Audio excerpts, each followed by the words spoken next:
Given how successful the original Zootopia was back in 2016, it was basically a given that expectations for the sequel would be through the roof. But considering Disney's track record with sequels, as I discussed more at length in my video on The Rescuers Down Under, which you can find a link in the description to, did Zootopia 2 ever have a chance of living up to the hype or not? And today, I'd like to go over Zootopia 2 and give my personal thoughts on how good it was. And there will be spoilers ahead, so if you'd like to see this movie for yourself first and don't want anything ruined, please feel free to come back to this video another day. This will be the only spoiler warning I'll be giving out. And please also keep in mind that I am by no means a professional film critic. I am simply an average guy with a love of movies who wants to throw in his 2 cents on this subject. So if you have any issues with that, please don't hesitate to seek out somebody with more professional experience on this topic. Okay, so as I brought up in the aforementioned video, Disney and sequels are 2 things that don't really mix all that well, including their theatrical releases, as most range from divisive to pretty lackluster, with the only exception to this really being 2011's Winnie the Pooh. So the first question that must be asked is, does Zootopia 2 continue that trend, or is it more of an outlier like Winnie the Pooh? And I will say, it is definitely one of Disney's better sequels. I wouldn't say it's as good as the original, as one can't help but feel that Zootopia had a bit of a better idea of what exactly it wanted to be, but Zootopia 2 does prove to be a pretty worthy follow-up to it, because it has an interesting plot, continues to focus on Judy and Nick, and doesn't overuse anything that worked in the first film. Seriously, if you were expecting Flash or Mr. Big to take center stage after how popular they turned out to be, they only get 1 scene each, which was definitely the right call because their character's better used in small doses anyway. But that being said, despite generally being a good movie, it does have some flaws, which I'd like to address before I get into the good stuff.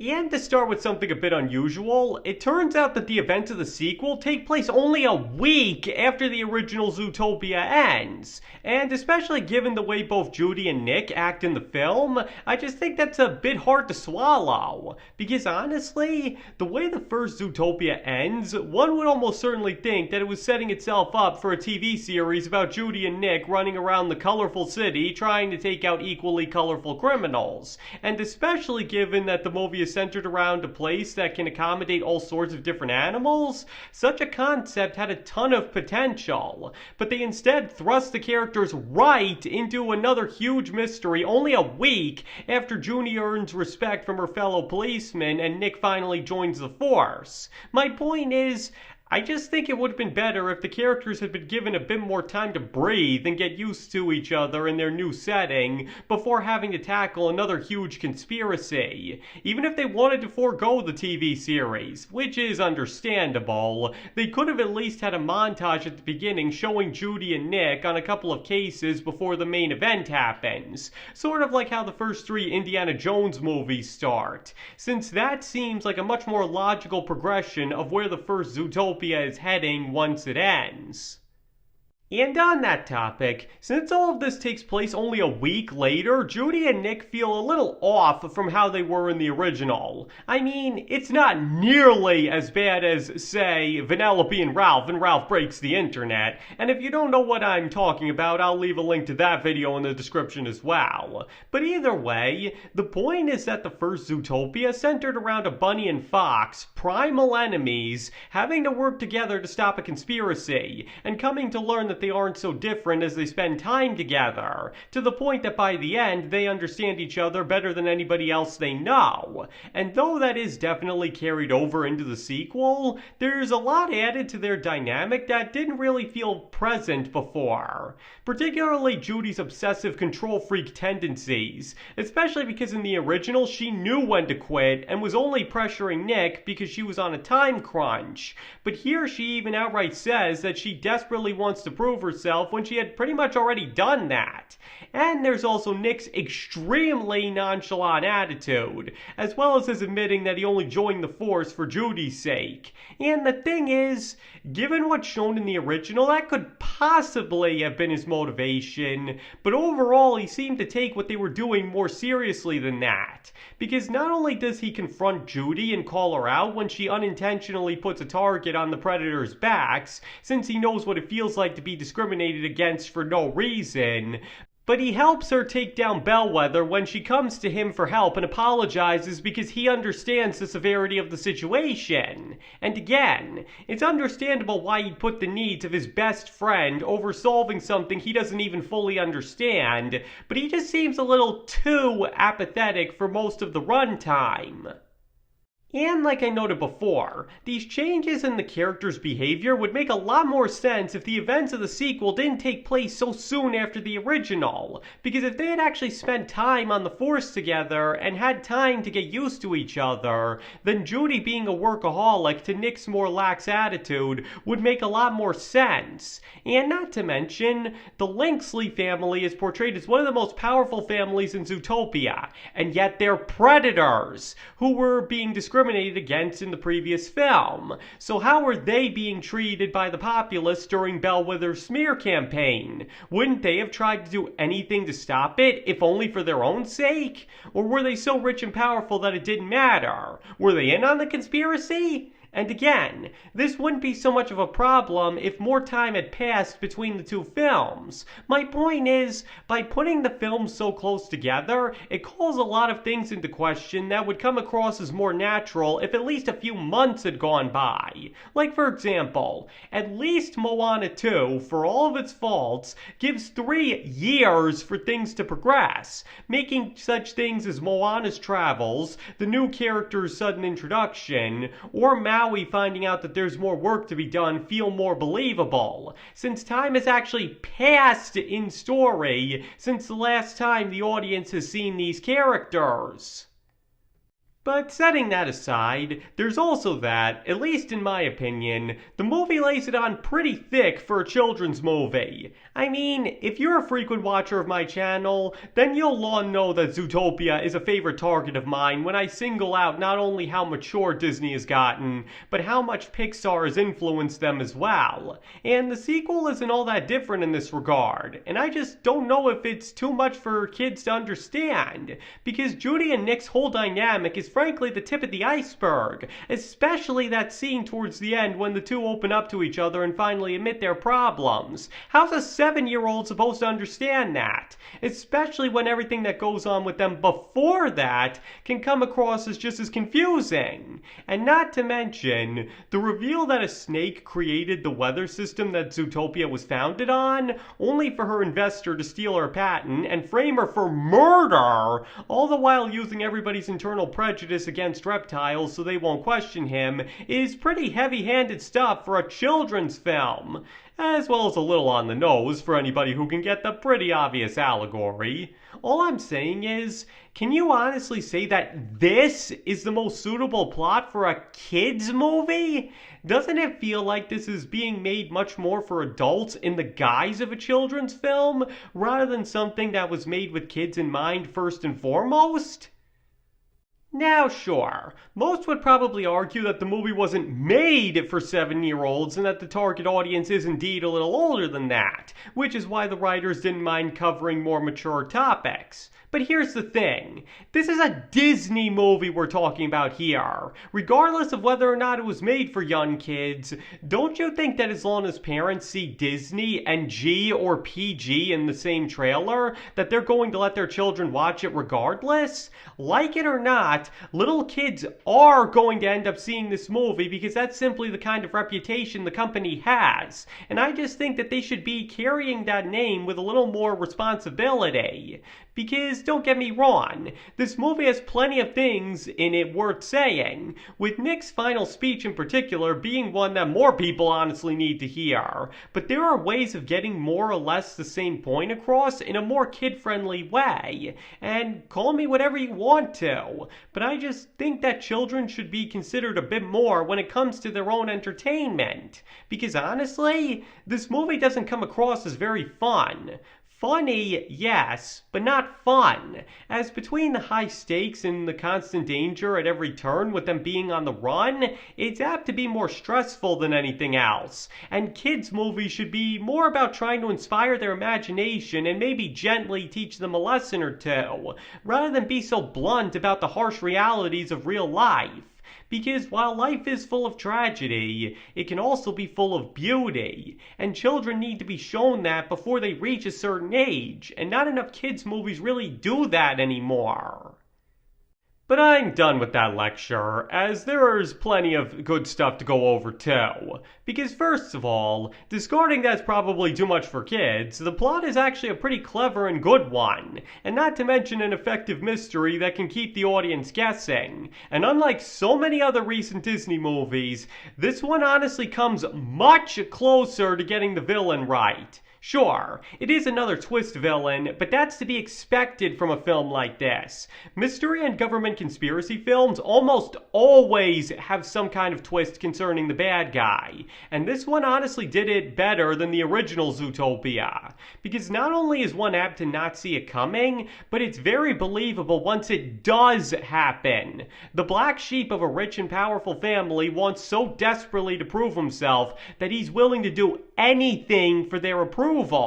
But what also helps is that despite this motivation, the film doesn't try to present him as sympathetic after the reveal, and instead commits to him being the villain after the fact, to the point that he even appears to have gone insane by the end, which is something that a lot of recent films of theirs have lacked. And not to mention, as I already covered in another video, which you can also find a link in the description to, what makes him work even better is that even before the reveal, the rest of his family is still there to serve as the bad guys in his place, allowing the movie to have a villain and credible threat for most of its runtime, which is another thing that most recent Disney films have struggled with.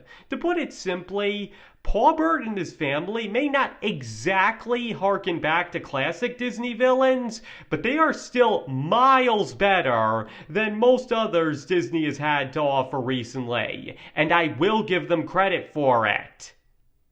And on that topic, and as I noted before, I did also like that they didn't recycle everything from the original all over again like their direct-to-video sequels were known to do, and made a point of doing things differently, even if a few things did feel a little similar to previous Disney sequels. But the point is, the mayor actually redeems himself and isn't in on the conspiracy this time, or the helpful but nonetheless Jo character is exactly who she presents herself as, and the theme of prejudice is explored in a more subtle fashion than in the original, all of which are things that help it stand out from the first Zootopia.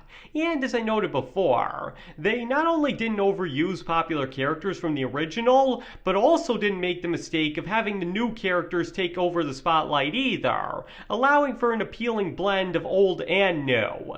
Again, it's not perfect, but way better than almost anything else Disney has to offer in the sequel department. Though if we're talking about new characters here, I must say that the best among them may just have to be Gary, because having a snake infiltrate a city full of mammals and turn out not to be the bad guy is one thing, but to make him so dang likable on top of that is another thing altogether, because he's not menacing or embittered in the slightest. He's the nicest, most well-meaning snake one could ever meet who simply wants vindication for his family's sake, not out of any desire for revenge or to prove something to anybody. He just wants the truth exposed, both because it's the right thing to do and because it'll help those that he cares about most.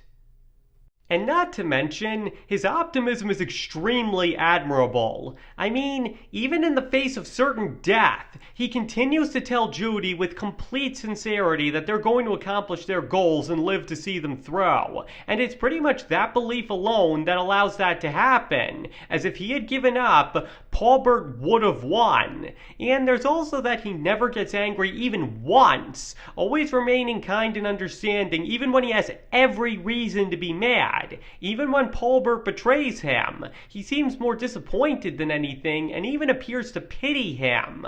And his understanding of why Judy is hostile towards him when explaining his situation to her is what single-handedly gets her to believe that he isn't the bad guy. Though the Link Sleeves betraying her right after that didn't do them any favors either.